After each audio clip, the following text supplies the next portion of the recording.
भाभी बोलो आ जाओ।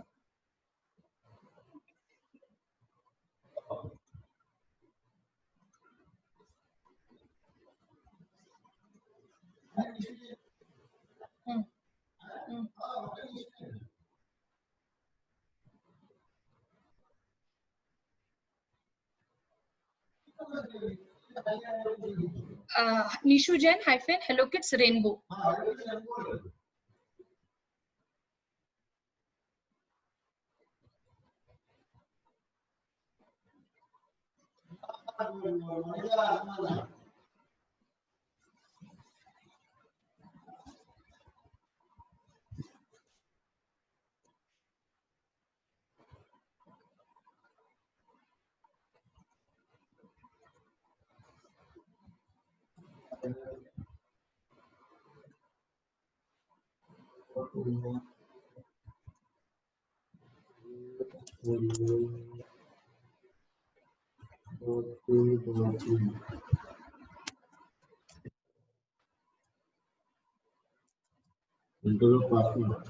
श्लोक capital S 1 to 3 at the rate 1 to 3।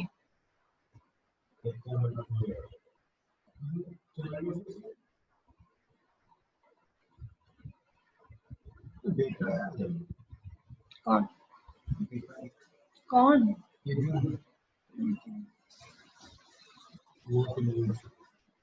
Not of any use।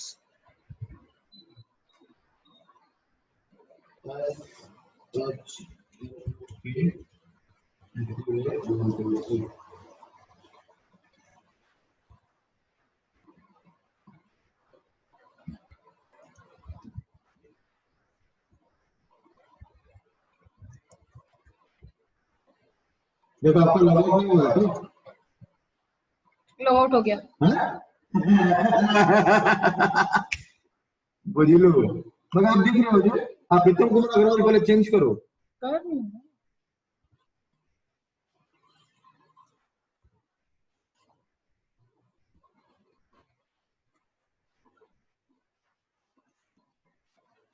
अब आ जाओ तो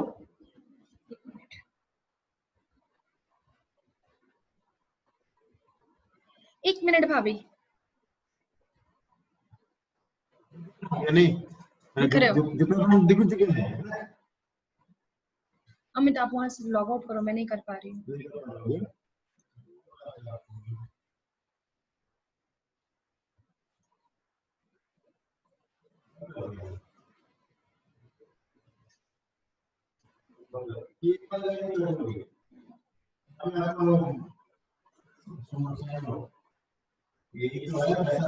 लेता है दो कैसे कर सकते हो? नहीं नहीं मैं यहाँ पर अभी वो ऑप्शन क्यों नहीं आ रहा है? क्या? नहीं नहीं मैं तो ये रही हूँ, ये कहाँ गया लाइव स्ट्रीम वाला, वो जो ऐड करना है।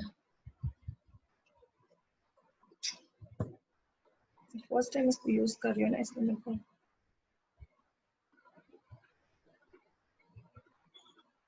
एनी डेस्क में दो हो पाएगा कुछ दो वर्ड हो पाएंगे।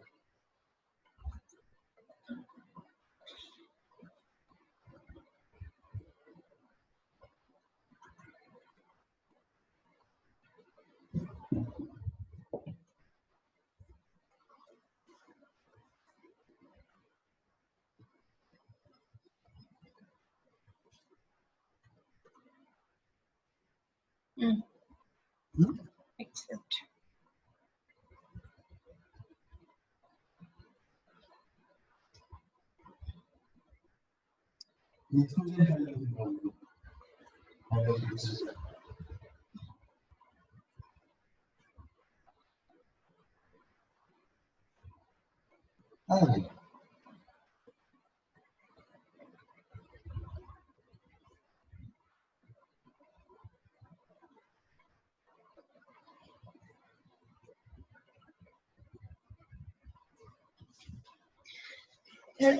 ভাল লাগে মনটা বসেছি।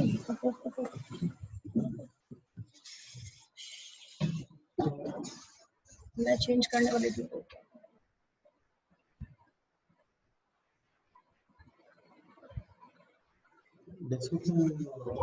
मेरे पास हाथ में है।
फोन दिखा दो।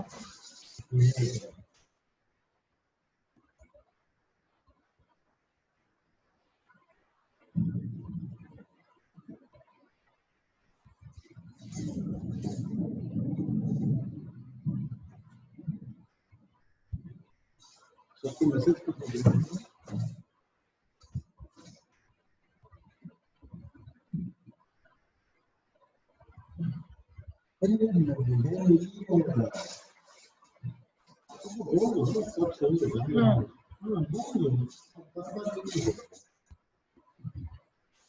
बाप रे, 9 लोगों की।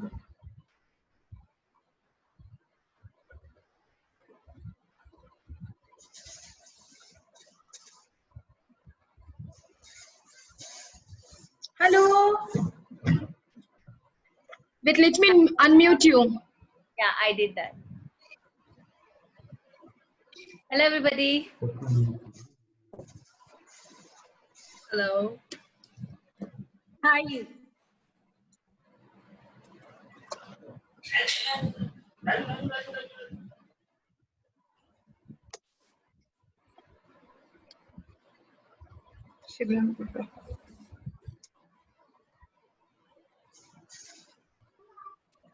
Hello everyone. Hi. Hi Monica.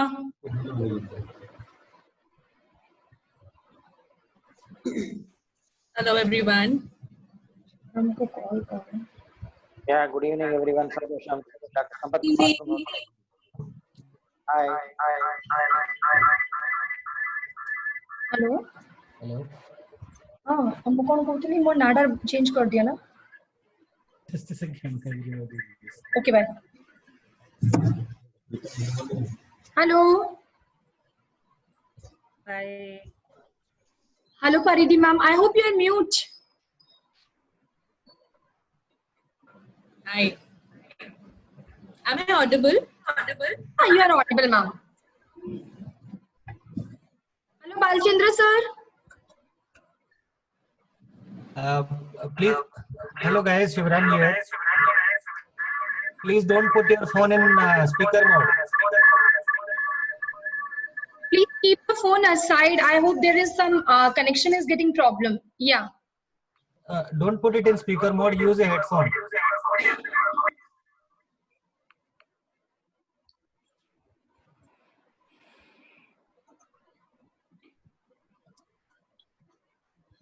Good evening, everybody. I'm Dr. Chetna Kenny. Yeah. Hey, Chetna. Hi.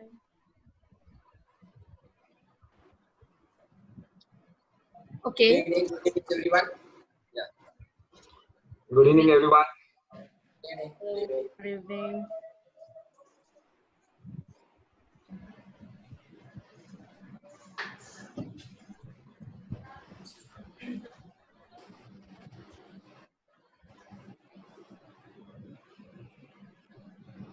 Yeah. Just a second.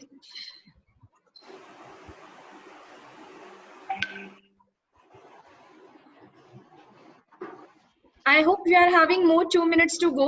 So Aisha ma'am, am I audible to you? Yeah, you're audible to me. Fine. So Aisha ma'am, what we will be doing at the starting, I hope you are able to see me. I'm doing something. So Aisha ma'am, am I audible? Yeah, you're audible, Monica. Fine. So first of all, what I will be doing, I will be giving the introduction of each and every panelist, and Okay. after that you can take the question from each of the panelists. Okay. So we will be starting it with Balchandra sir. The introduction or the questions? The questions. Introduction, I will be taking care of it. Okay, so I have to start the question from Balachandra Yes, sir. Right? from Balachandra sir, we can start on. Oh, right. As per the thing which is given in the group, right? So the questions won't exchange. No. Sorry? जो question paper declare हुआ है, you will be getting that question only. Suddenly don't give a job shot the question is changed. So that is how, sir, as a student, we are feeling. We are getting a day prior the question paper in our hand, and we are taking the whole night to prepare it. Yes. Okay. So Aisha ma'am, principal बन जाना अच्छी वाली. Anna, please. Let me to connect with others also who hadn't joined. Yeah. Right, because things started.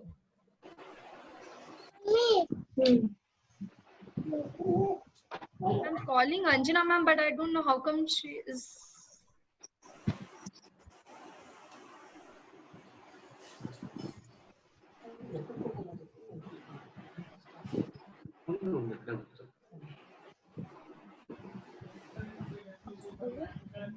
Monica, as soon as you enter the Facebook page of yours, the live will be on, or is there any particular link to it for others to watch? No, sir. The moment we will be starting, we will be getting live.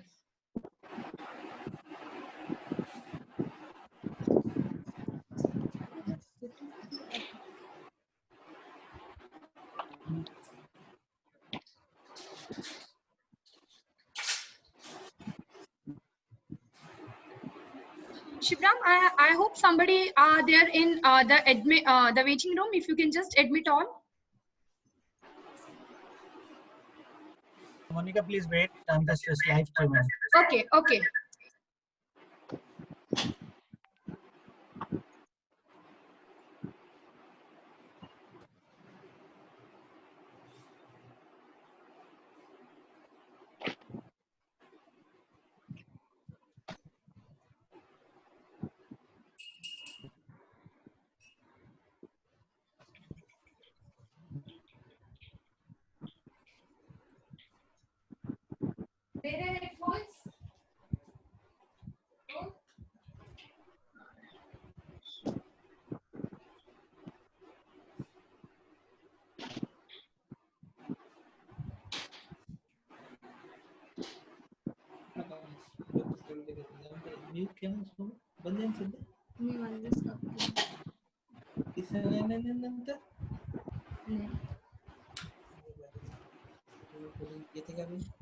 So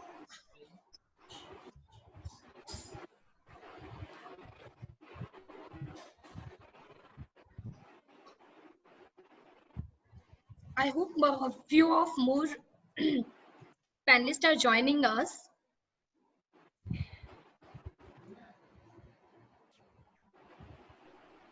We are live now, Monica.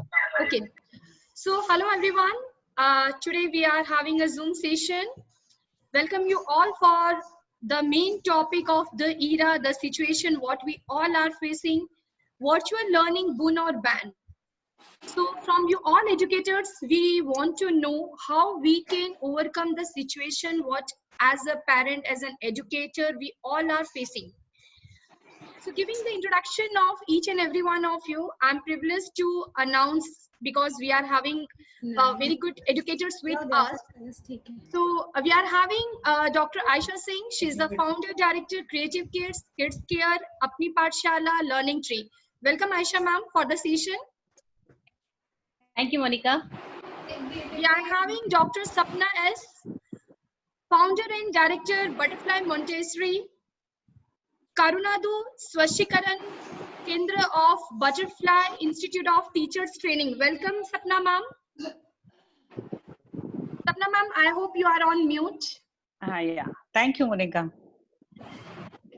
We are having Dr. Chetna with us. Chetna ma'am, I hope you are, am I audible to you? Yes, yes, you are. So we are having Dr. Chetna with us. She's the founder of Orinco Academy. Welcome, Chetna ma'am, for the session. Thank you. Next, we are having Dr. Anjana Deva. She is the CEO of Mount Litera Ji School, Varanasi, Uttar Pradesh. Welcome, Anjana ma'am. Thank you, Monica. Nice seeing you again. Yes, I'm also privileged that yes, one in the event we had, you had joined us in the panel discussion, and again we are there on the virtual classroom. My pleasure, Monica.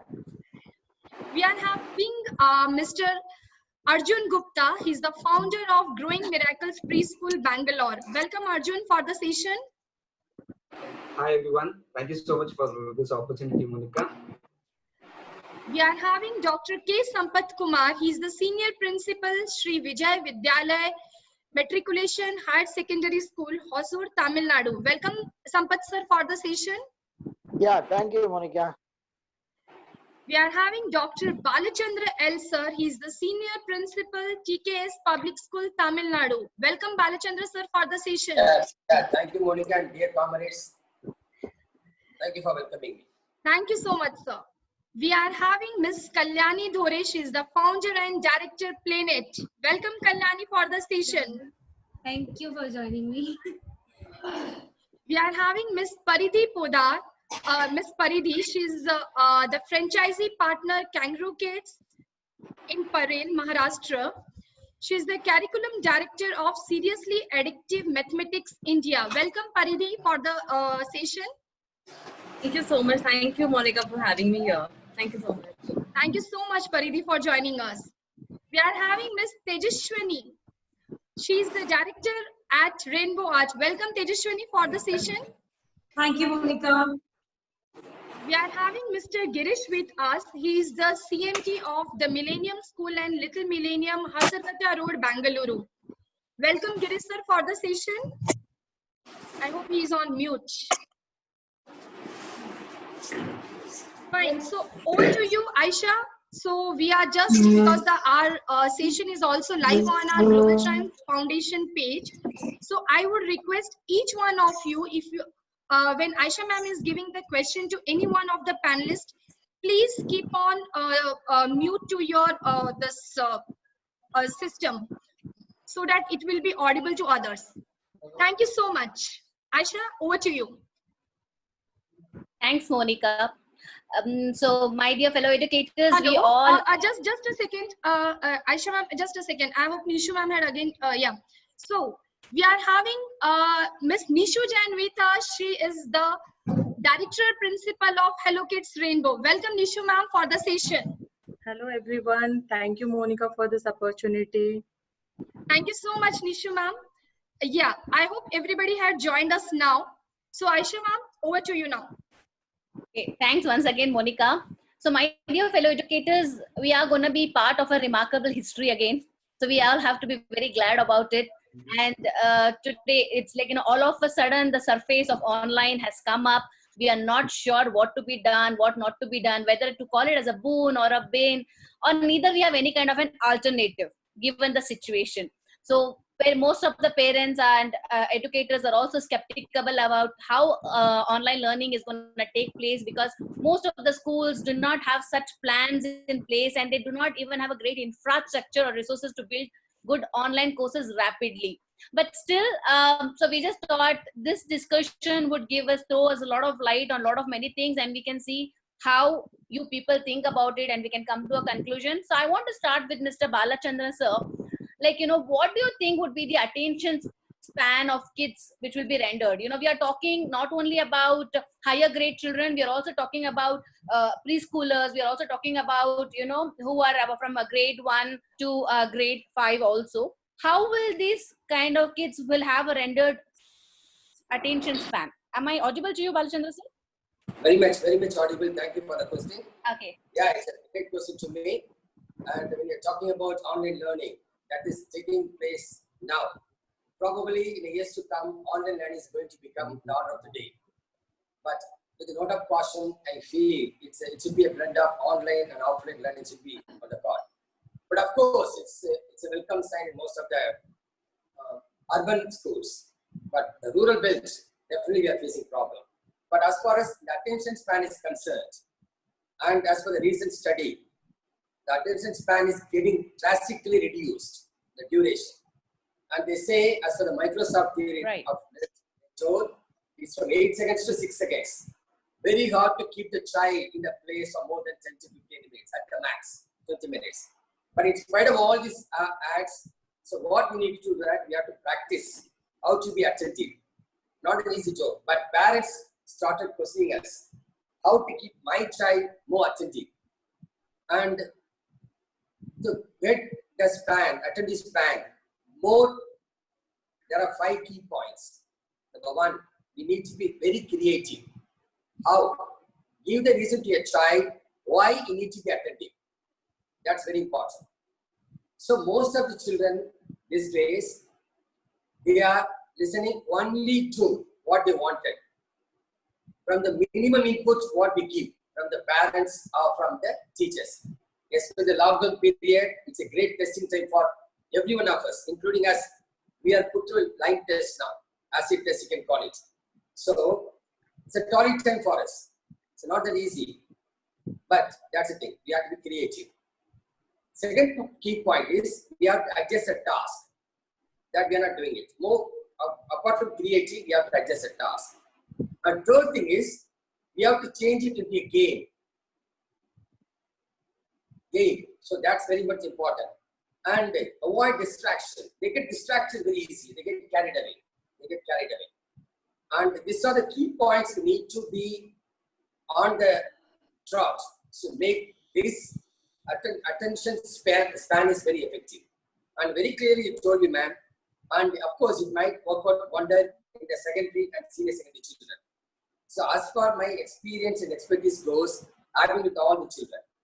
But with the kids, the screen time is enormously increasing.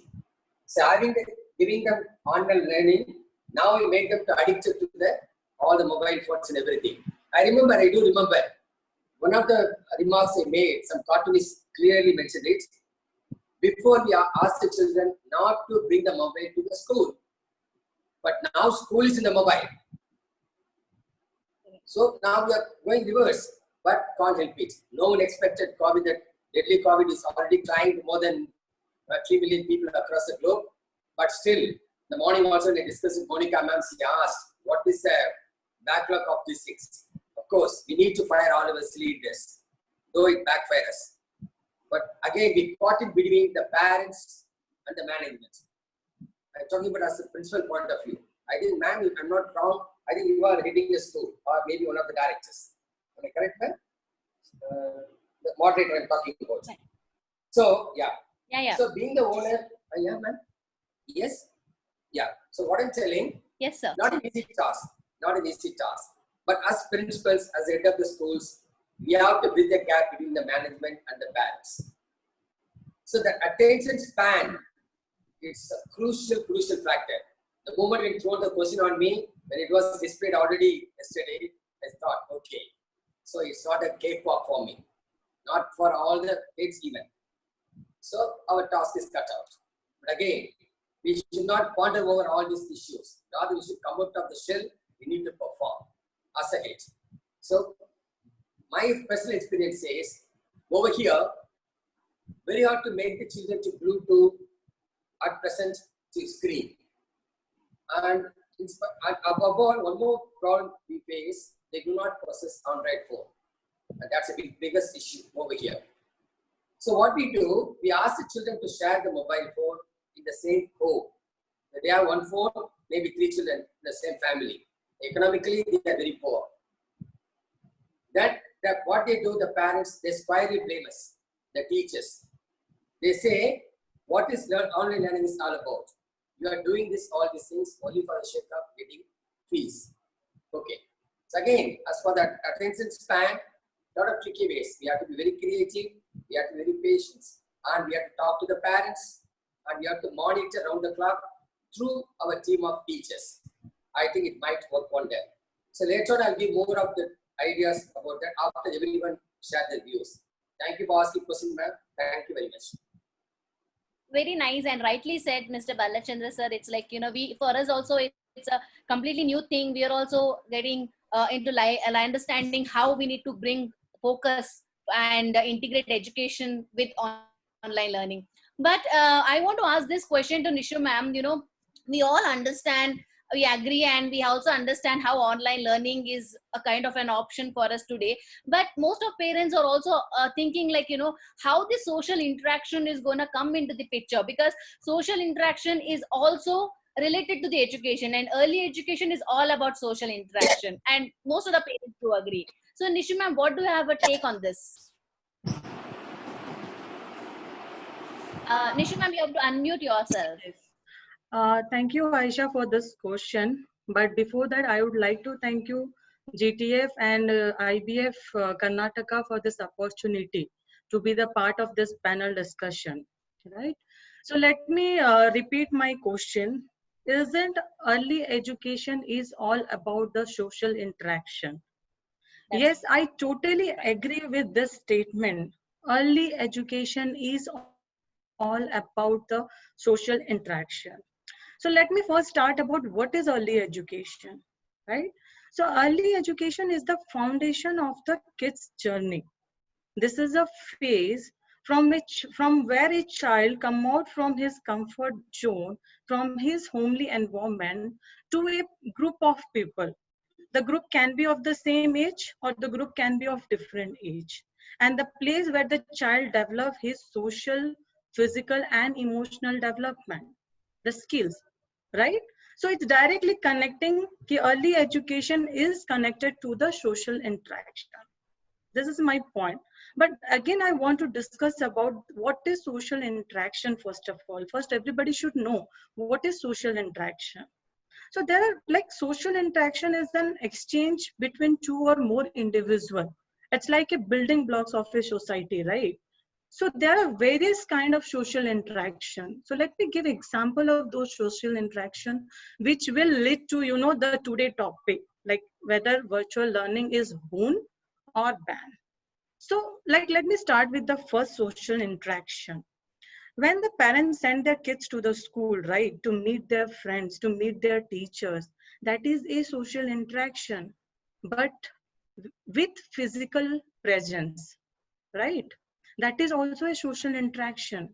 But if I'm taking into another way, like suppose second way, see, we all do a video call, right, to our parents. For what? Like the kids should be connected to their grandparents. Every day we do a video call to them. This is also a social interaction where there is no physical presence, but still there is an interaction. The kids are getting connected to their grandparents. They know, they can identify their voice if they listen, oh, this is the voice of my grandparents. So this is again a social interaction where there is no physical presence. In the same way, there is another way. We have virtual friends, right? Facebook are the virtual friends where we used to accept the, you know, their request and we become friend. But there is no physical, you know, presence, or we are not connected, like we are not meeting each other. But that is also a social interaction, right? Again, coming to the fourth point, we used to see the videos, right, for you know, the YouTubes and all, for the recipes and all, right? And suppose there is a lady who is telling about the recipe and that recipe comes in a proper way. Then second time when we search for another recipe, we used to like to go in the same page. How we are getting connected to that lady who's showing that video? That is again a interaction. I'm getting connected to those, you know, what we say, YouTubes and all, like those ladies. So this is all a type of social interaction where suppose if we can give this much importance to that bonding, that family members every day doing a video call, we can connect for that. But when the current situation is demanding for a virtual learning, we are like, why this topic is coming? of course, when we do the virtual learning in education, there will be no physical, presence and all. But of course, the kids will meet each other. They can see their teachers. They can meet their friends, right? So we should be in favor of the virtual, virtual learnings and all by telling them slokas, everything. So this is also, we should put some importance to the virtual learning. So if so, I'm now coming to the topic has been asked, like, right, virtual learning should be a boon or should be a ban. But in my point of view, in current situation, this is the requirement. And virtual learning, it should be boon for all, and it is going to be the future. So this is the message which I really want to convey to all of you. It was happening earlier also, but it was not highlighted. But now the topic has been highlighted. There should be the hybrid classes or it should be a virtual learning. It was happening earlier also. But now we have to come up to the, the demand. Okay, like virtual learning is much needed right now as per the current situation. So thank you, Aisha, for this question. And now I will go over to you. Very nice, nicely you have told this, and very simplified way you have made us understand such a big point. All these years when we used to get in touch with our parents, with our in-laws, with our relatives who are far away, we used to always thank technology, like, because of that we are able to see, we are able to talk, right? And how this technology is also used in the virtual learning, you have explained it very beautifully, Nishu ma'am. Thanks for that. Now my question would go for Sapna ma'am. Sapna, I just want to know, like, already children have been locked up, all these days at home. Now they must be thinking, like, we're at least in July, June, something, our schools might start. They might be having some ray of hope. Now, what would be this extension? What would be the psychology effect of extension of children sitting at home because they're again locked up at home and they're doing a virtual learning there? What would be the effect for the children? Yeah, thank you, Aisha, for asking me this question. See, before starting with the lockdown, it was at the end of the March it started. So April and May, usually it is a summer vacation or a summer classes used to happen. Especially for the small children, they want to come to the school because of the interaction part. Because they want to meet the friends, play around, and they are not into a tech savvy at that age. Though few parents are open up with the technology and they used to do all these things, but they want physical interaction, especially for the smaller ones. If I'm talking about the preschoolers, they require this physical interaction as well as for the nature. This is where they are cut shorter and they have locked up there.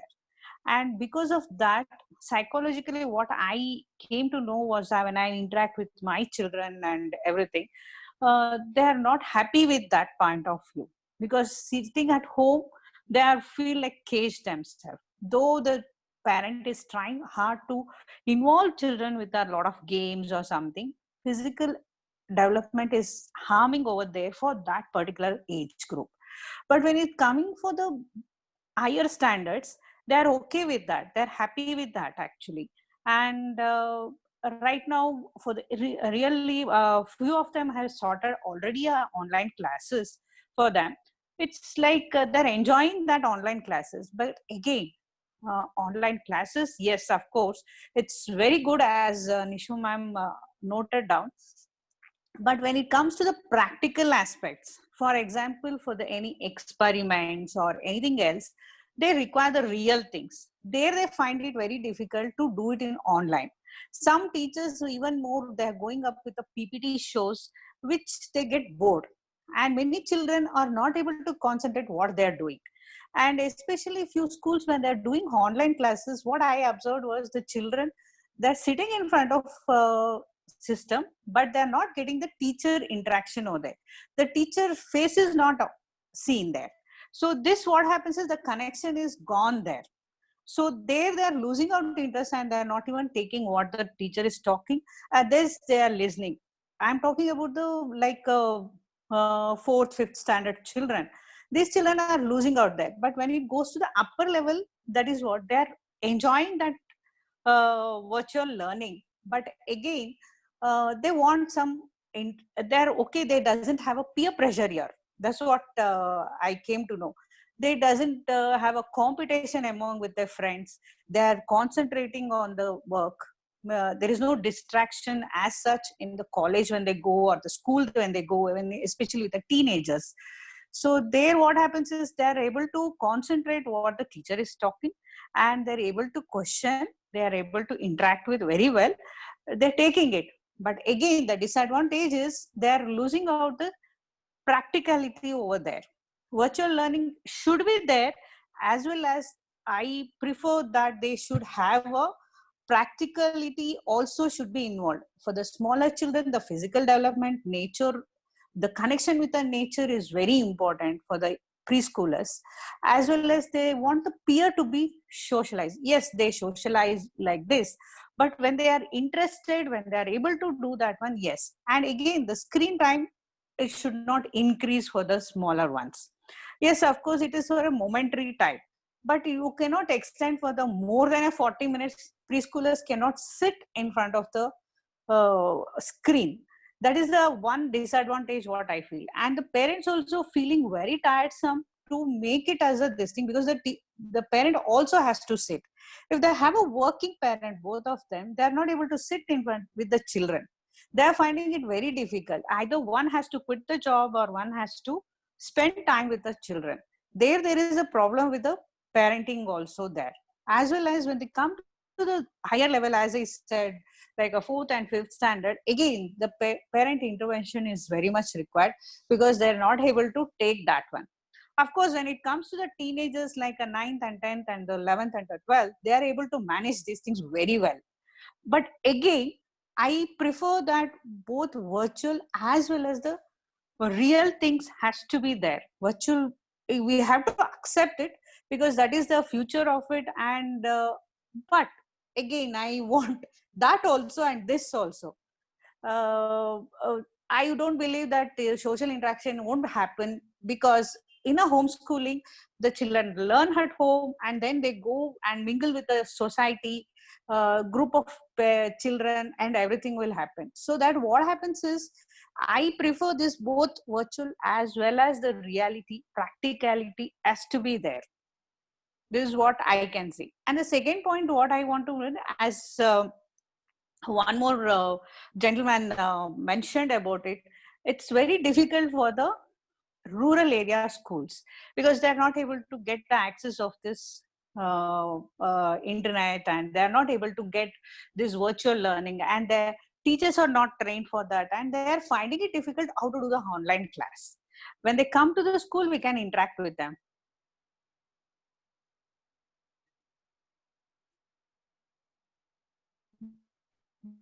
But how do I do that? So the teachers also. Hello.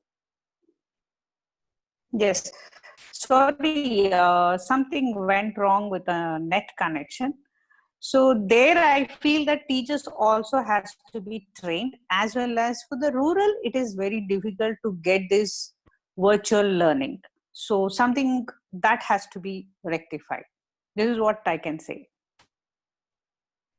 Very nice. Hello? Yeah, very nice, Sapna ma'am. What you have told is very nice thing. And what you have said, it's like a kind of a mixed bag, you know, where the older Yes. children are enjoying, and because they're getting hang of their phones and they're able to do something. I completely agree with that. And the best part, what you have told is very true, that, you know, there is no kind of an peer pressure.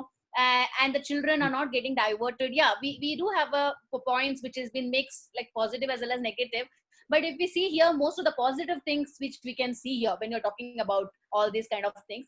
Now I want to talk to and ask Anjana Deva, what will happen if, you know, we are getting this virtual learning into schools, and now if we bring virtual learning into our classrooms, what will be the changes? Thank you, Aisha, and good evening, everyone of my panelists. Indeed, a very, very pertinent question relating to online classes.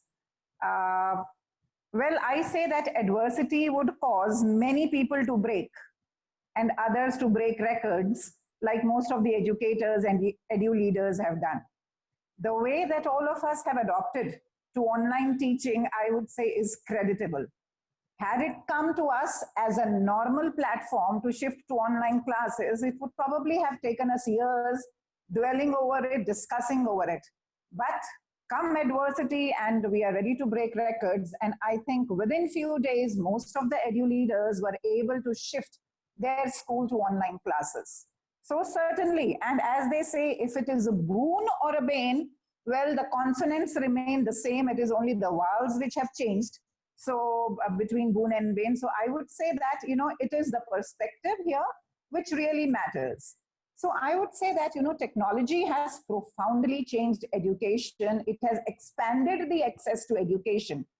Till now, we could not have thought a child who is on leave, a child who's going to remote areas, a child who is unwell, to be able to attend school, to be able to attend classes. But online classes have removed that barrier of education.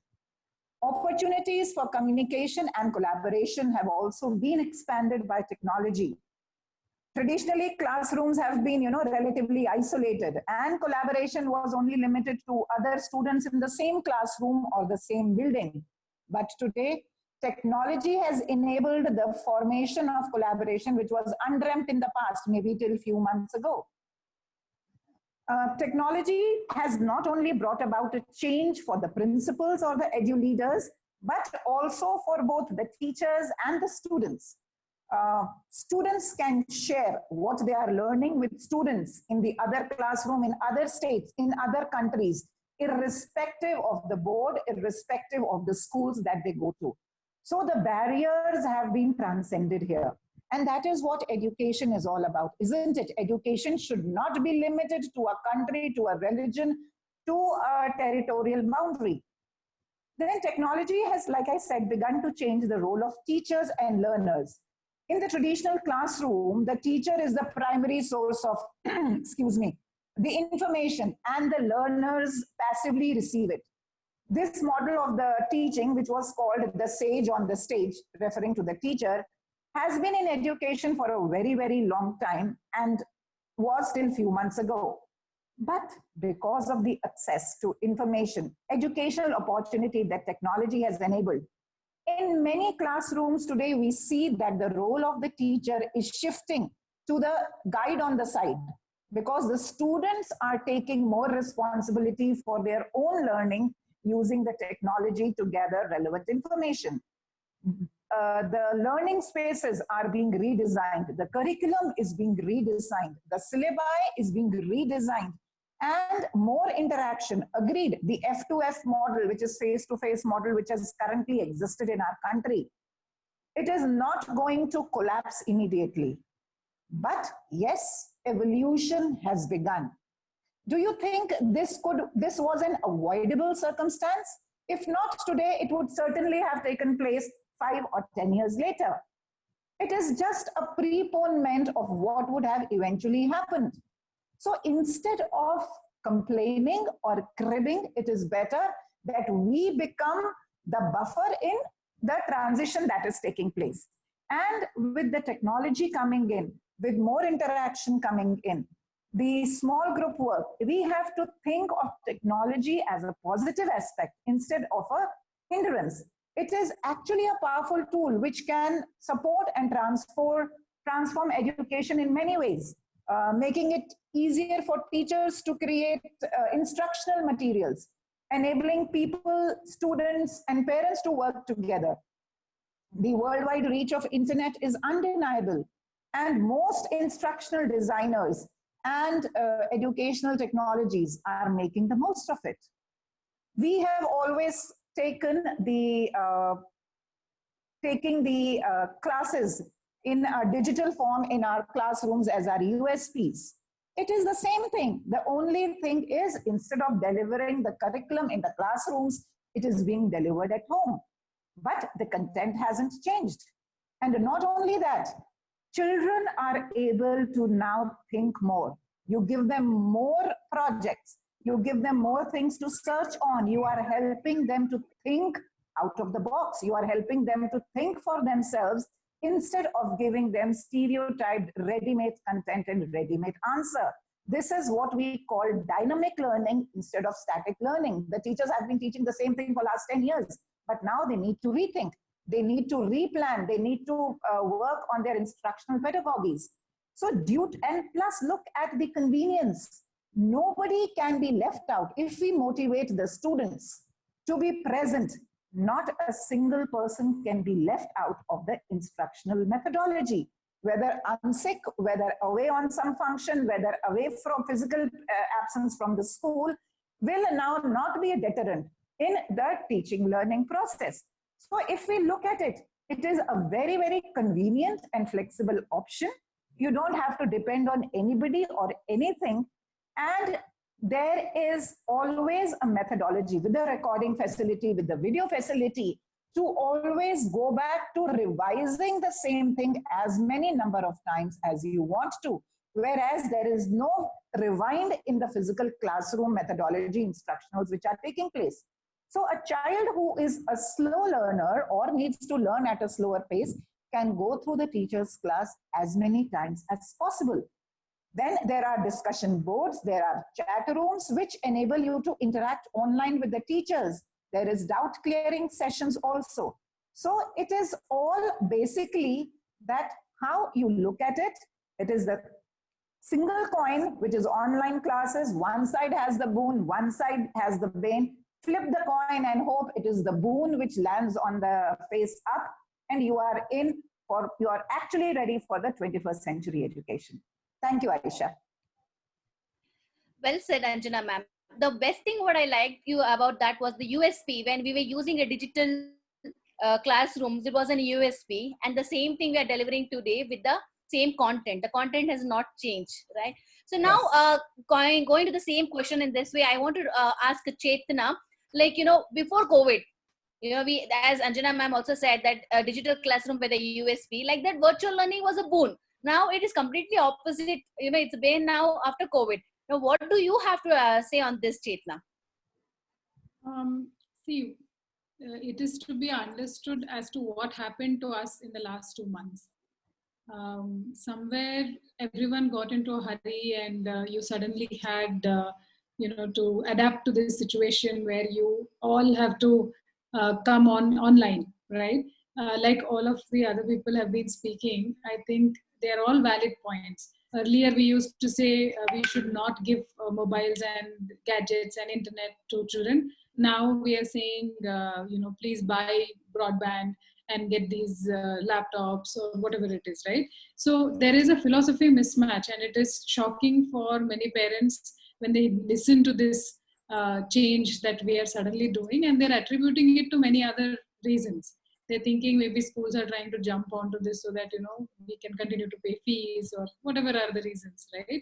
So attribution is happening to many other things. But like, Anjana ma'am just said that this is actually a blessing in disguise, because this is Education 4.0, and we have a very, very quick transition that is happening in that direction, and we should accept it. But we have to also think from many, many quarters when we think of online education, and that philosophy mismatch is what is giving people a lot of jitters. For example, early education proponents, all the people who have worked in early education, they know what developmental stages are and what gaps are formed if the child is not touching soil, sand, water, and various sensory materials.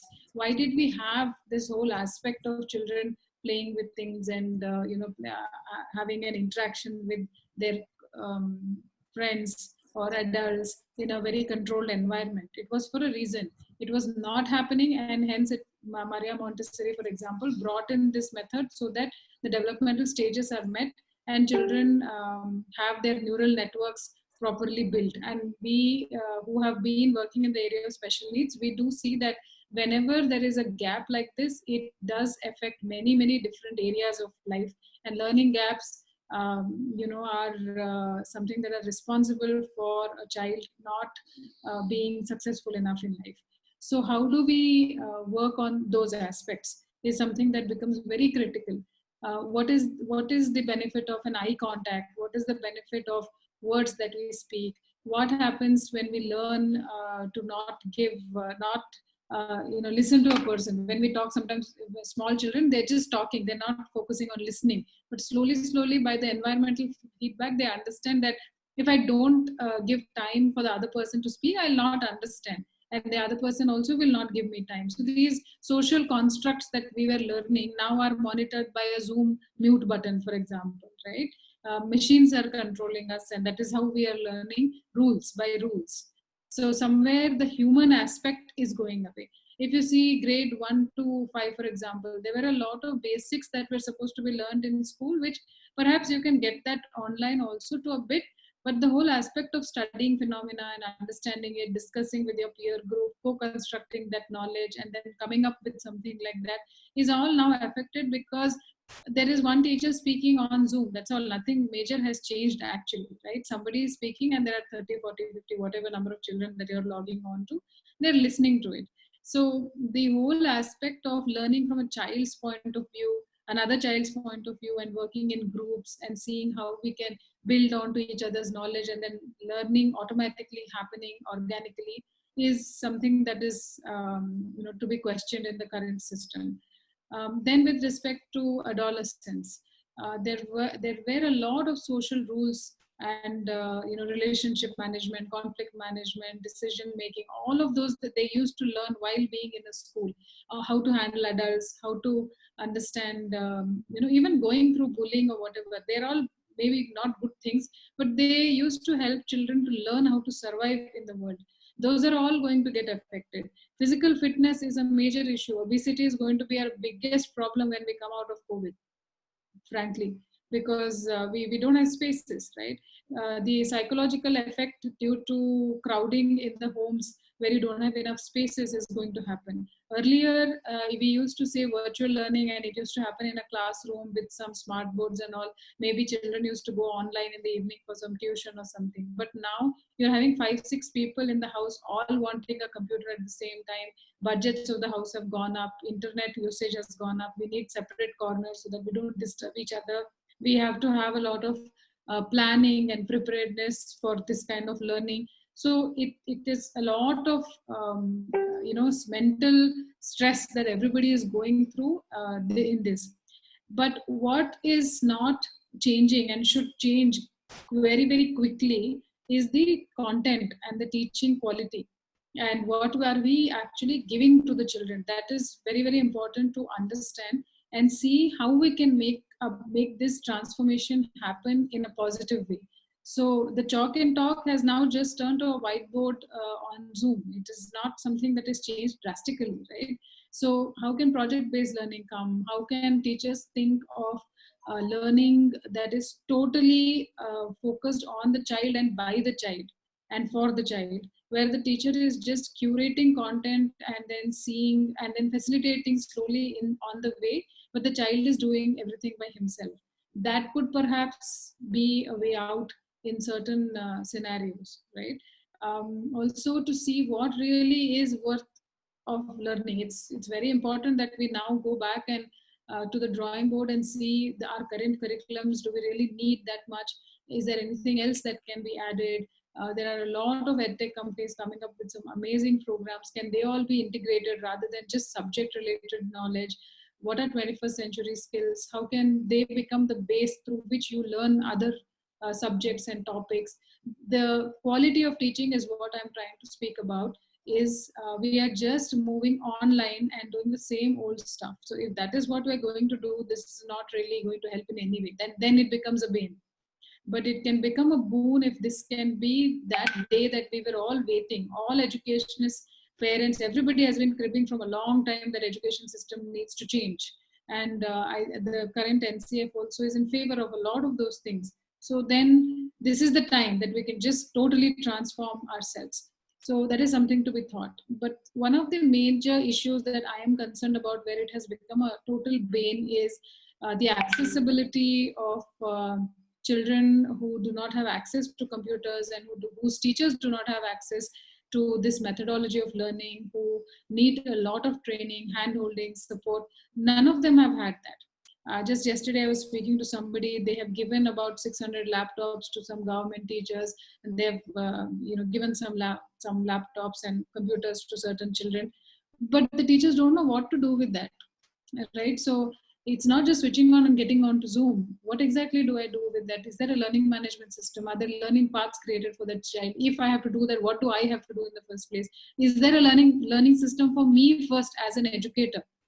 Right? These are all very important things. Entrepreneurs across the world are creating a number of things that can support in this whole system. But as educators, are we putting enough time to try these things, understand these things, focus on these things, and bring in those new things? Are we having the money to support these things? Because we're in a very delicate stage where people are losing jobs, we're not getting enough funds in terms of fees, people are leaving schools because they want to homeschool, quarantine school, whatever you would like to call it. So it's a cycle that very innovatively, with transparency and with a lot of communication with parents and children and teachers, all the stakeholders, actually we need to be able to find a solution out of this.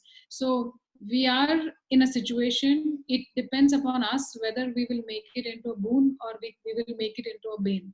It is for us to decide what do we want to do with it. And when I say us, it is the parents, it's the teachers, it's the children, and it's the system altogether. And we need a lot of government reforms and understanding and support for all of this to happen. So when I say us, I mean all of us. It's for us to decide which way we want to take it. And both ways are equally available, and both can take us to some destination. Thank you. Rightly said, Chetna. It's completely in our hands. Either we can use it or misuse it, or however we want, we can turn it. So now what has happened is, most of the parents are also thinking, if they opt for the online classes, their children will be loaded with too much of an information. So I just want to check this with Sampath sir. Will virtual learning be overloaded for children? Thank you. And see, the question is, learning is overloaded. Definitely for the students, as well as the load for the parents, as well as the load for the educators, principals. Sorry to interrupt, Sampath sir. I hope Yes, your voice is. Sorry to interrupt, Sampath sir. I hope your voice is not clear to us. 1 second, ma'am, because heavy rain is there in Hosur now. Now it is audible? It's a little bit more clear. It's audible, but it's not clear.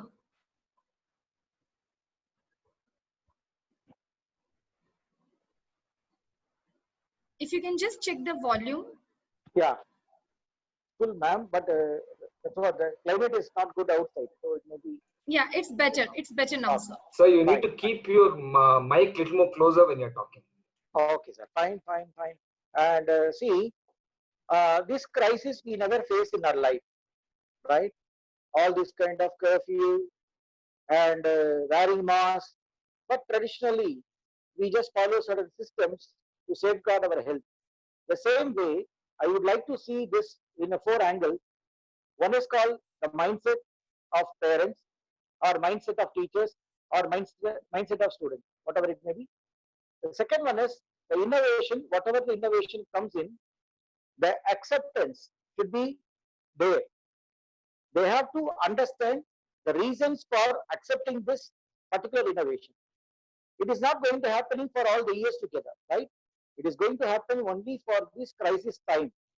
The third one is the strategy, what we are going to do it, whether it is like a real classroom, or it is suitable for higher secondary, it is suitable for the secondary level or primary level or KG level. So this kind of confusion is there with the mind of the parents, because the load is heavy. I know very well the load is heavy, but how to carry the load is the instruction to be given by the management and the teachers as well as the leaders. This is called the strategies. Better understanding will make them to feel the burden is very minimum. Then final one is, either in the online classroom or offline classroom, problems will come. But how we are going to give the solution for the same is going to speak about the quality of education, what we are going to do. So definitely, see one thing, now here the parents has to sit with the kids, no other go. Second one is economical budget. They have to go for the 2 mobiles as well as different kind of plans. Then finally, we are not going to give up with only the classrooms alone. Afternoon sessions, we have planned for worksheets also to check whether the kids understand what we have just given in the morning. So they have to sit for the worksheets also. Once again, the technology has given more headache for the parents. After finishing, they have to check, they have to sign, and they have to take the PDF format. They have to send it to the teachers, and for corrections, then getting the feedback. So what we feel is actually when they send the children to the school, their duty is over. By paying the fees, they are safe. All at the hands of the God, real God who are working at schools. So the entire burden and responsibility and motivating the children, tuning the mindset of the children, everything falls on the parents now. So really it will be a burden. But one thing I just want to tell you, this traditional mindset should be converted into the modern mindset. This is for temporary, this is okay. But if it extends for a year or together, definitely it will be a problem. See, the stuff is good. The stuff is good, but it matters how you serve with the stuff. That is going to be a big issue because the Zoom app classes, what the teachers are taking is only for 40 minutes. Naturally, the teachers have the tendency of giving 100% of the points which they come prepared and they just dump it only once again in the heads of the children now. So they are facing the camera, they are facing the content, but they are not able to see the kids directly, right?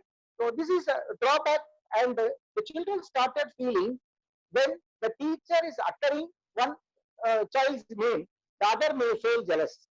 So these kind of connections, love, affection, what they expect from the teacher is missing, as well as the teachers also. The teaching in the blackboard or teaching in the white marker or using all kind of technologies inside the classroom, that is different. But now they have to go for a lot of preparation, lot of PowerPoints, lot of projections, lot of games, lot of videos, small videos, lot of motivations. They have to do it a lot. But then I feel the quality in which you are giving in the real classroom compared to the online classroom, 30 to 35% only will be able to reach or touch. It is not 100% satisfactory for the teacher, or it is not 100% satisfactory for the kids, or it is 100% surety for the parents also. So what the parents are feeling is, why these people are crushing us for online classes? And naturally, for collecting the fees collection or some other economical reasons, they may feel. But what I feel is actually, when you doesn't open the door for more than 18 days, right? When you doesn't open any door for more than 18 days, you can see some kind of formation over that, right? So empty brain is a devil's workshop. So that only this online learning should be done. And we must give creating some kind of awareness to the teachers as well as to the parents. And definitely we'll just make this is not a ban, this is a boon only, what I feel. And the reality, the human touch is missing. Here only the technical touch, whatever may be the technology, says no, a single human touch will make miracle. So efficiency already I told you about, and the quality wise we have to improve. Lot of guidance is needed, awareness to be given to the parents lot, and we have to think like technical support also is needed for the children. I see children are teaching parents now in rural areas how to get in, how to log in. Instead of talking to the parents, we started talking to the kids now. They understand more than the parents. So they started home and they are teaching how to come to the Zoom app now. And see, we just taken some session with the parents also, and we just asked the parents also to sit along with the children for the classes and all. So little bit of changes is there. So definitely it will be a boon only, it will not be a ban. And thank you for the opportunity given. Thank you, Aisha. Yeah, rightly said, Sampath sir. There is a completely chaos which has been created in the entire nation with regards to the virtual learning, and most of the people are now procrastinating whether they should go for the virtual learning or not go for the virtual learning.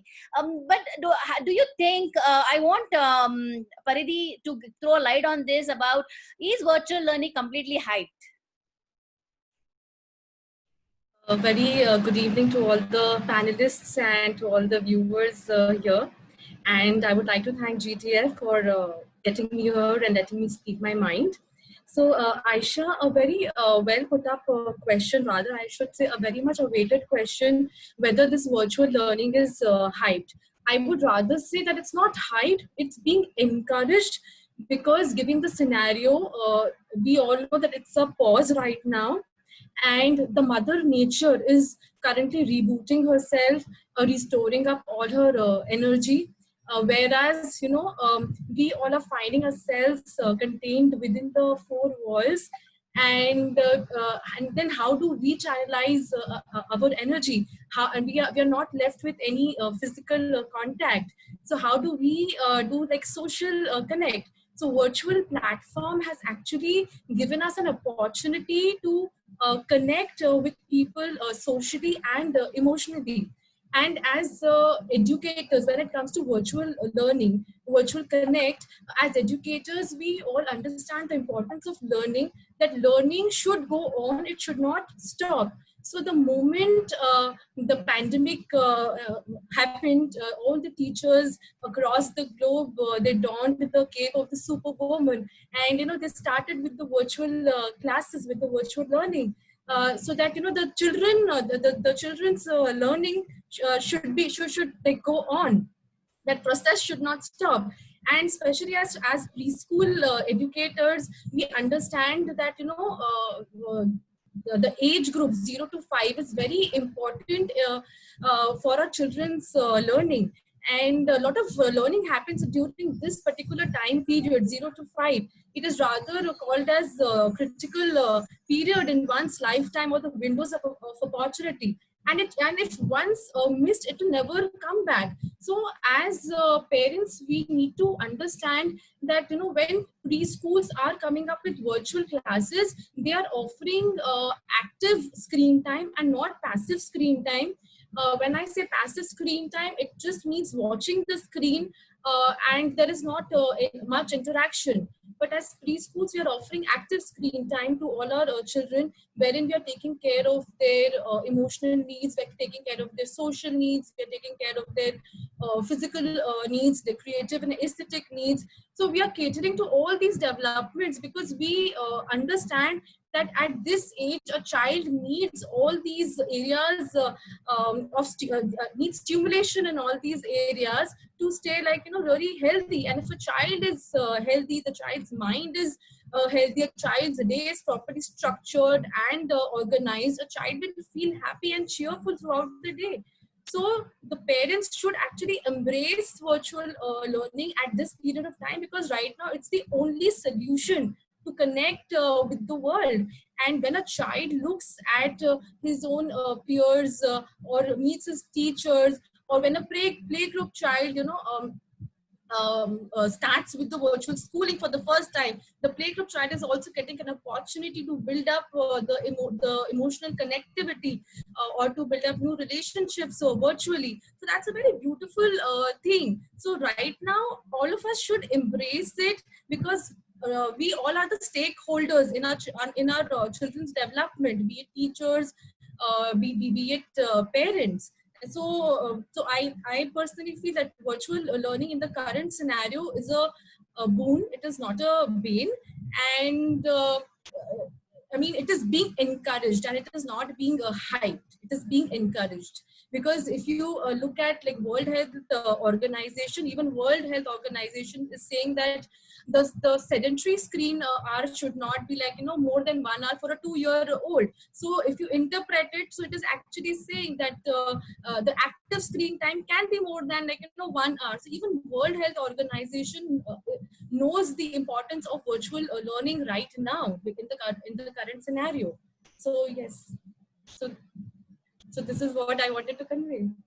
Yeah, Paridhi, that's very extremely right in a way of the today's situation, because virtual learning is boon now. But the thing is, why parents are against virtual learning? Can Kalyani ma'am throw a light on this?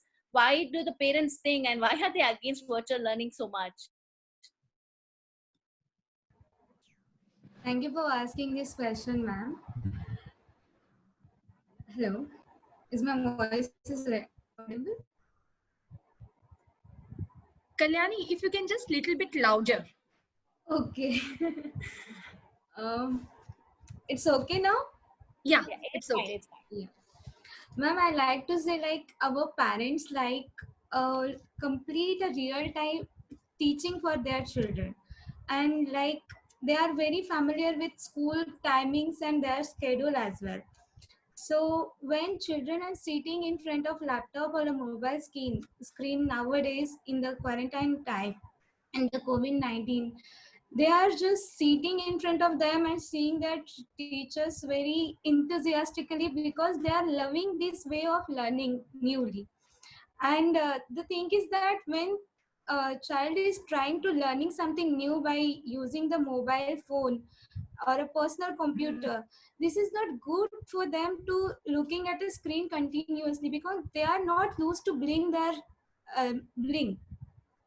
And so importantly, I would like to say like some of them are not using computers or a laptop. Most of them are using the mobile screen for their learning, and which is not completely in favor of their parents, because parents for kids they are using as a mobile, so parents considering mobile as a gadget.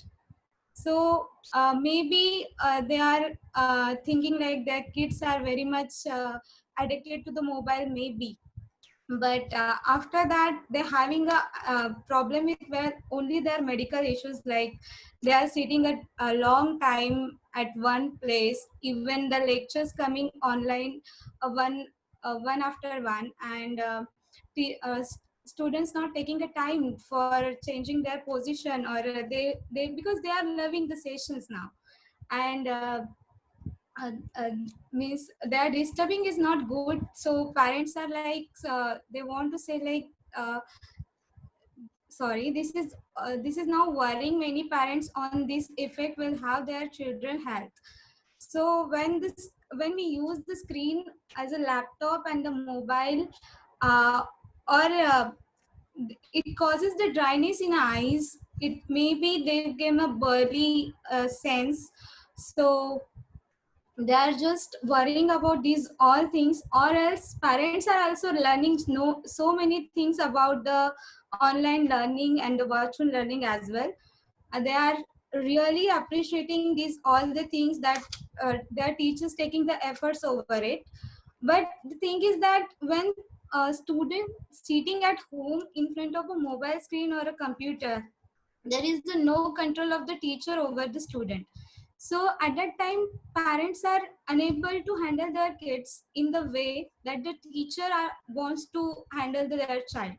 So they are just worrying about this problem and they are not able to handle it in a well manner. So and in that they are also thinking like what to do, how to take a time span to manage these all the things for their kids. And nowadays they are also thinking about their age groups. If the playgroup students are going for a virtual learning online basis, then the age group is also the matterable thing. And they don't have any that much kind of information about how much long they have to sit at this sit in front of the computer or the PCs. This is the main part here. And they want to give them a new things which are related to means teacher and the student communication bond is a different thing. When they used to go in the school, physically they used to learn a lot from a teacher. Is their mind setting till the nowadays, because 3 months are not enough to change the mind setting of the parents. So they are worrying about their health too much. This is the only fact I want to say here. Thank you, Aisha ma'am. Thank you, Kalyani. Yeah, this is the time where we don't have any option other than the virtual learning which is happening currently. Parents are stuck because they are not sure of what has to be done. Even they're going to do homeschooling. Virtual learning will be part of homeschooling also, because that's how the parents can do it. Now, I want to question Arjun. What do you think the screen time? Because every parent, the only question what they have in their mind is all about but the screen time. So this screen time addictive. Thank you for the question, Aisha. Hello everyone, happy evening to everyone. I just want to ask you a question. How many of you like sweets, chocolates, sugar, success stories in your life? Just type yes in the chat box. Yes, I want all my participants to be interactive. Thank you so much for that. We all like sweets, chocolates, the success stories, the winning, because it gives a kick, a pleasure to life. We get that pleasure because there's a chemical that is released in our brain, which is called dopamine. This dopamine is called a good, feel-good chemical. Okay? The same dopamine is released when you have screen time. That is why we want to see spend so much of time on the screen, right? So I just want to ask you, when we get more pleasurable by watching the screen, what we do? We watch more. Then more of dopamine chemical is released. Then what happens if the dopamine chemical is more in our brain? We experience a lot of pressure, stress, anxiety. We not only have that, but we also start physically abusing our body with the strain of the eye, the irritation, dryness, blurred vision. Not only that, the low self-confidence, the low self-esteem, and lot more. People, I'm not scaring you. This is the fact. This is the fact. How do you know that your child is addicted to screen time? So there are just 4 points I want to give you to understand whether your child is addicted to screen time or not. The first point is, if your child has lost interest in doing everything and just want to watch mobile and TV or any gadgets like tab, laptop, everything. The second point is, if your child is frustrated, irritated, getting angry, screaming on you just because you stopped the child from watching the screen time. The third point is, day by day, if your child is increasing your screen time. And the fourth point is, when your child wants screen time just to feel better. If the child is having any of these behavioral issues, then you need to understand that your child is addicted to screen. And I tell you, it is only because of you, that is the parent, the child is addicted to the screen, not because of the child. You are the one who gave the mobile when the child didn't eat food. You are the one who gave the mobile when the child got hurt and you wanted to divert the attention. You are the one who gave the mobile to the child when you went to a party because you wanted to talk to your friend. You are the one who made the child addicted to the gadgets. And you have no right to say that child is addicted to the gadget. But relax. I have a 5-step detox plan for you to help you if your child is addicted to it. What is the first thing? The first thing is, you can have a free weekend gadgets. That is electronic free weekend or an electronic free week for the month. So for that weekend or for the whole week, you see that your child doesn't use the gadgets, and also you be with the child to support the child, saying that you also won't use the gadgets unnecessarily. People understand, children follow their parents. Children are their first role models. If you use the phone and tell the child you don't use the phone, do you think the child is going to listen to you? No. So you also need to participate with the child with the detox program. That, okay, for 1 week in a month, we are not going to touch the phones unless it is real emergency to take a call or something. Mobile is used only to take a call actually. Mobile was invented for that. So use it only for that. Or any weekend. What is the next thing that you can do? Switch to the paper books, the activity sheets, than giving them the apps that is newly installed in your mobile or laptop or whatever. Don't try to use all these apps unnecessarily for the child. You have a lot of books, a lot of activity sheets that you can do. The third one is, as parents, you need to promise that you need to have family time. And no in the family time that you don't use any gadgets. Every day you need to have a family time for half an hour or 1 hour or whatever it is. Even 10 minutes quality time is fine. Do you know actually what is family time? family time is a time where you start laughing and end the conversation crying. Sometimes you start crying and end the conversation laughing.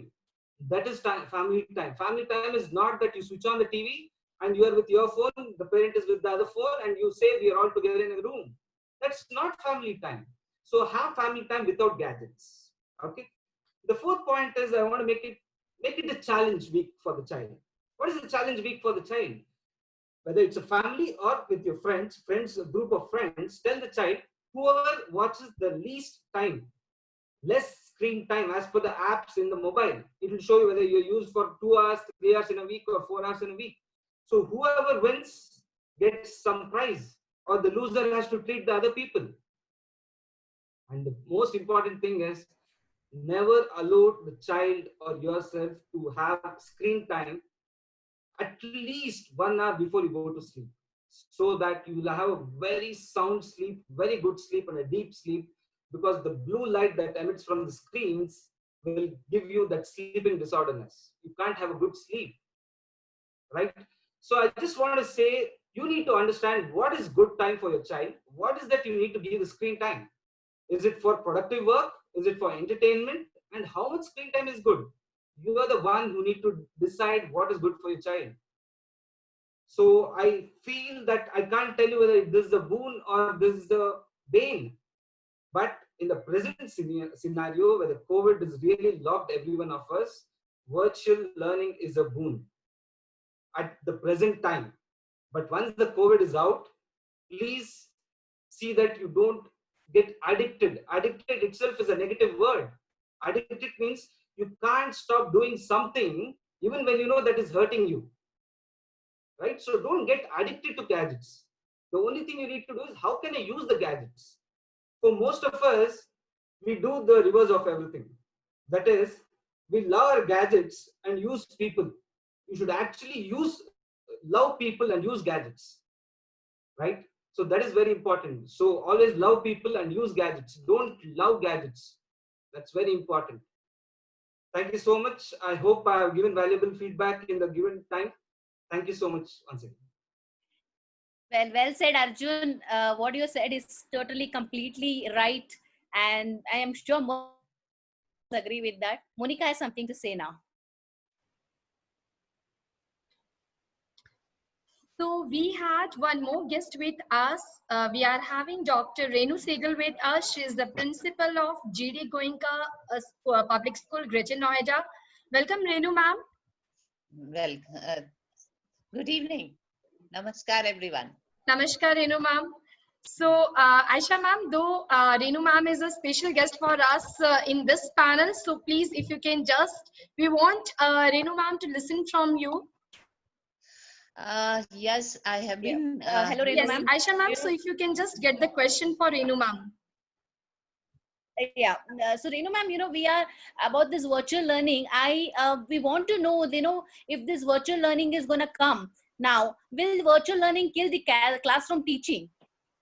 Actually, I would say that after putting my 40 years into field of education, I feel this platform which we have got it due to pandemic, we should not forget this kind of a platform, because we have to prepare our children for future. And technology is a tool with the teacher. So when technology is used by the teacher into the subject learning, it enhances their relationship between the teacher and the students. And we know that 21st century children, they love technology, like the other speaker also has said, that they get addicted, and you should not get addicted. But at the same time, I would recommend that in the foreign schools and foreign universities, in spite of having real live classrooms, they have even virtual classrooms, maybe once in a week.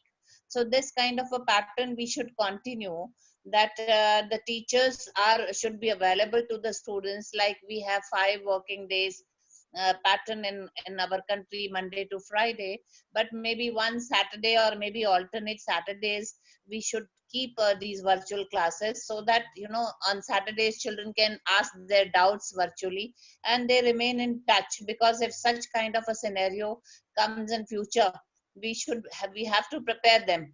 And but it's a $1 million question which has been asked, because the schools have to be prepared. I was thinking as a head of my school that maybe initially, even after the lockdown is over, we have to call students within limited capacity. So maybe the 15 students, suppose there are 30 students in a class, 15 would be attending the live lecture, and we would put a webcam in the classrooms where 15 other remaining students would attend the virtual classes at home. And alternatively, the next 15 students will come the next day, and the first day 15 will have a virtual class, so that the distance is, social distancing is also maintained, and we follow the norms also, and we just do not stop it, because once we have got it, on account of any reason, maybe due to pandemic, the teachers have also gone into technology. The students were already associated with technology, but they were associated in other terms of entertainment, not attending the classes. But yes, some students were attending the live classes, virtual classes, maybe the IIT classes or PMT classes, they were attending it online. So I feel that as a leader, we need to rethink ourselves, that how best we can continue with the digital learning platform, so that we don't stop all of a sudden. Yes, of course, the real life situation in the classroom, face-to-face interaction cannot substitute the virtual classes. But then at the same time, we have to prepare our children, and we have to keep our children as well as teachers in touch with the technology today. And as we all know, technology will keep on advancing. So like I have my relation in US universities. They have been having virtual classes at times, maybe once a week or twice a week. Students are more encouraged to ask questions online, and they submit their assignments online, and then the assignments are being checked by the teachers online, and then they interact with the students, and they tell that here you have made a mistake, you have to rectify this, or this has been done very beautifully, you have answered it so well. So I think looking at the scenario, we as leaders have to think and rethink that yes, once we have got this platform, whether we should lose this platform just after the lockdown is over and the normal classroom situation comes up, or we should keep it at least once a week to have the virtual classes, or maybe twice a week, so that everyone remains in touch with the technology, because without technology there is no life in the world. So we very soon we have been like, Kindle had already come up, so children were using those Kindle books, and they were reading from the laptops, and they are understanding. So I think maybe one particular topic in a chapter, a teacher should design a curriculum. This particular topic I would be taking virtually, and all these topics I will be taking physically in the classroom, so that we strike out a balance. So let us see how things come up, because our country has to go a very, very long way. Like I was hearing one of the speakers also said that the mindset of the parents and mindset of the students. So I think gradually we were thinking our children are using gadgets only for the entertainment, but we have seen that our children have proved that they are also using the gadgets for the learning purpose. So I think it is very nice. We must carry on with this, and we should not just close down the chapter that after the lockdown is over and we should stop. Thank you. Thank you so much, Renu ma'am, for your insights. And I would love if each one of your panelists who are, because though we are getting live on our GTF page, Global Chime Foundation, so the queries what we are getting over there, because it's not possible, it's already 8:20. So anyone who can view the questions over there after the session, they can go over there, and please, whatever you feel like commenting, giving the answers to the questions, please do that. so that each one of them can get their answers. And it's very true what we can see the background of Arjun. Arjun, I was just only concentrating on your background. Mindset is everything, very true. As all of our panelists spoke the very right thing, that first of all, we as a parent, we as an educator have to prepare our mindset. If we are prepared, we will be making each and everything, because we are the backbone of the education system. I hope I'm right to the statement. Yes, very true, Monica. It's mindset is everything, Monica. Whether you think it's right, it's right. Whether you think it's wrong, it's wrong. There's nothing called right and wrong in the world. So you need to understand at the present scenario what is good for me. Instead of following the mob saying that, okay, my neighbor's child is not going to is not liking online class, I will also not give online class. That's okay, true. My friend is saying I will not send the child to school till the COVID is over, I will also not send my child to school till the COVID is over. That's not the right option. That's not the right thing. 0 to 6 years is very important for the child's brain development. And what is that you're going to do at home? Watch Peppa Pig or Tom and Jerry, or what is that the child is going to do? Are you there to really help the child? That is important. If you're really able to help the child at home, as a teacher does at school, then I don't think these many schools were there. We have. That's true. That's true, Arjun. You will not believe. Yes. So that's very true, Arjun. Today, I was just going through a talk with one of the principal. They were telling, she was the principal of a preschool. They were just getting the discussion. Previously, mothers were asking what food you are giving to your child to make them healthy. Now the mothers are asking how much screen time your child is using and how much screen time my child is using. Very true, very true. That is what I really tell you. Addiction is where the child should not get addicted to it. That's it. So using online is actually good, but for what you use is important. It's like a sword. Whether you use it to cut fruits and vegetables and serve the family, or you use it to murder someone. That's true. So thank you each and every panelist who had given their valuable, I guess 1 hour, 20 minutes to us, and the insights what you all had given us. It's really going to work out. Let us see what we are going to get from the government side, even the support from the parent side on 1st of June. Hope for the best. Thank you. And over to you, Aisha. Thank you so much, Aisha, for conducting and moderating this session in a very good way. So please, Aisha, over to you. Thanks, Monica. And well said, most of the educators here have given so much input. So I want to sum up all your inputs I've been noting down. So it's like, yeah, we all are in the kind of a pandemic of coronavirus, and that's how the demand for the online learning has surged up. Most of the institutions who are not having proper resources also have gone online to make sure that the show has to go on. Okay. And in a country like India, where the internet connection is not available everywhere, not everyone is benefited with such resources, so that they can go digital. There are many students who do not have laptop, internet connection, money to even buy that. It totally depends on one's personal opinion as to what is more convenient for that him or her. The old traditional teaching or the new online education, whoever is having a choice between both. But our country is not yet ready to turn fully digital, but they don't have an option. They have to get and turn digital, fully digital. Online teaching is definitely a boon and can be an add-on to the traditional teaching, but yeah, it cannot replace it. I want to end this with one thing. When we have anything, if you learn anything, first thing is that we search Google. We go to Google Baba and we search. Earlier, before COVID, anything you search, if you have any kind of an health ailments, anything, if you put on Google, it used to end up with a cancer. But the same Google ends up the same things with COVID. So imagine when Google itself has got ready and turned fully into the COVID, trying to coexist with COVID. So we all, as an educators and parents, we all must also learn and be ready for the fully digital. Thanks for everybody. It was fun having this session, and it was very knowledgeable because you have given so much of a knowledge today, and even the viewers who are seeing this, you must thank GTF because this is the best session which has been created, and I'm in love with it. Thanks, Monica, for this opportunity. Thank you, Aisha ma'am. Thank you everyone for the session.